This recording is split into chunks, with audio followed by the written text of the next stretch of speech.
میرا نام اویس ہے۔ میں لاہور میں رہتا ہوں۔ میرے گھر میں میرے ماں باپ اور میں رہتے ہیں۔ آج سے 3 سال پہلے میری شادی میری خالہ کی بیٹی سے ہو گئی۔ اس نے گریجویشن کی ہوئی تھی۔ میں ایک کمپنی میں سپروائزر ہوں۔ میری بیوی بہت اچھی تھی۔ میرے ماں باپ کی بہت خدمت کرتی۔ شادی کے 4 ماہ بعد ہی ابا جان انتقال کر گئے۔ اب میں، میری امی اور میری بیوی گھر میں رہ گئے تھے۔ ہماری زندگی بہت اچھی ہنس کھیل کر گزر رہی تھی کہ ایک دن کام سے واپسی پر میرا ایکسیڈنٹ ہو گیا اور میری ایک ٹانگ اور بازو کو فالج ہو گیا۔ کچھ ماہ تو میری سیونگ سے ہمارے گھر چلتا رہا۔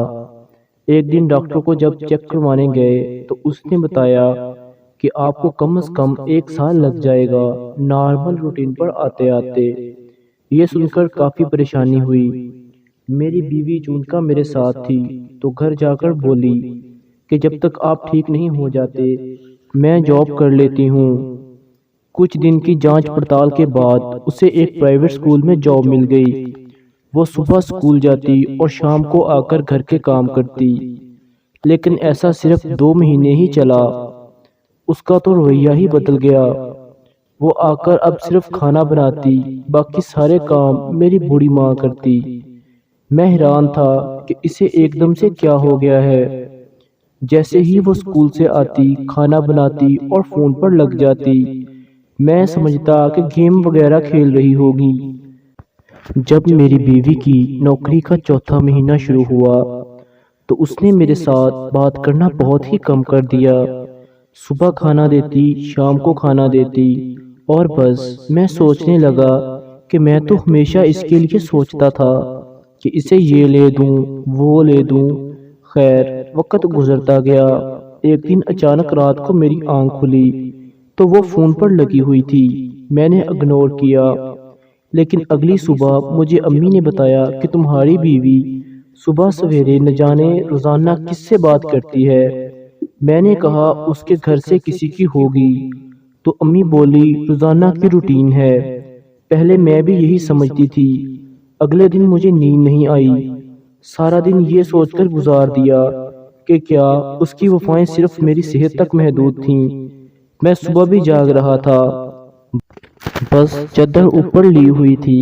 وہ جیسے ہی باہر نکلی میں بھی مشکل سے اس کے پیچھے ہو لیا تو واقعی وہ کسی سے بات کر رہی تھی۔ میرے ذہن میں کئی قسم کے سوال پیدا ہوئے۔ کیا میری بیوی کا کسی اور کے ساتھ تعلق ہے؟ کیا وہ اس کے ساتھ میری عزت بانٹ چکی ہے؟ اور بہت کچھ۔ میں بہت پریشان تھا۔ امی سے کہا رکشہ کروا لائیں۔ ڈاکٹر کے پاس گیا تو اس نے بتایا کہ اگر یہ ایکسرسائز کرو گے تو کچھ دنوں میں ٹھیک ہو جاؤ گے۔ میں نے گھر آتے ہی شروع کر دیا۔ کچھ ہی دنوں میں کچھ بہتر ہو گیا، لیکن افسوس تو یہ تھا کہ میری شریک حیات نے پوچھا تک نہیں۔ آج کچھ، کل کچھ اور کچھ دنوں میں تقریباً میں ٹھیک ہو گیا، لیکن میری بیوی کو نہیں پتا تھا۔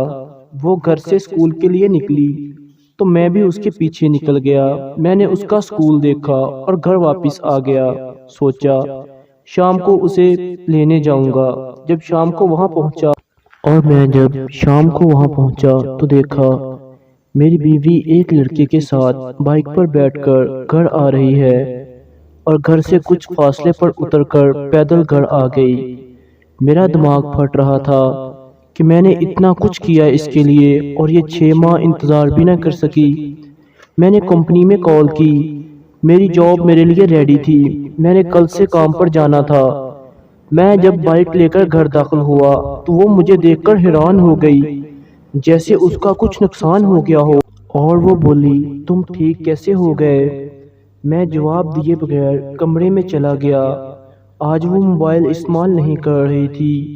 شام کو جب وہ واش روم گئی تو اس کے موبائل پر گندی ویڈیو کسی نے بھیج رکھی تھی اور میسج کیا تھا کہ میری جان بتاؤ پسند آئی کہ نہیں۔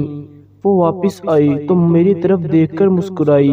میں نے اس کا موبائل اس کو پکڑایا اور وہ میسج اوپن کر دیا۔ اس کے رنگ اڑ گئے اور کچھ جواب دیے بغیر کمرے کی ایک سائیڈ پر بیٹھ گئی۔ میں نے کہا میں اب تمہارے ساتھ نہیں رہنا چاہتا۔ تم اس لڑکے کے ساتھ جا سکتی ہو۔ اس نے بجائے منع کرنے کے اس لڑکے کو بلا لیا اور وہ بلا جھجک آ گیا، جیسے پہلے بھی آتا رہا ہو، اور جب مجھے دیکھا تو بھاگنے لگا۔ میں نے آواز دی، ادھر آؤ، میں نے ہی بلایا ہے، اور کہا لے جاؤ اسے، میں اسے فارغ کر دوں گا۔ وہ بولا آپ کا دماغ تو ٹھیک ہے، میری تو اگلے ہفتے شادی ہے، میں تو صرف اس کے ساتھ انجوائے کر رہا تھا۔ میں نے اسے ایک زوردار تھپڑ لگایا تو وہ بولا جو 6 مہینوں میں اپنے بندے سے حلال شوہر سے بے وفا ہو گئی، وہ میرے ساتھ کیسی وفائیں کرے گی۔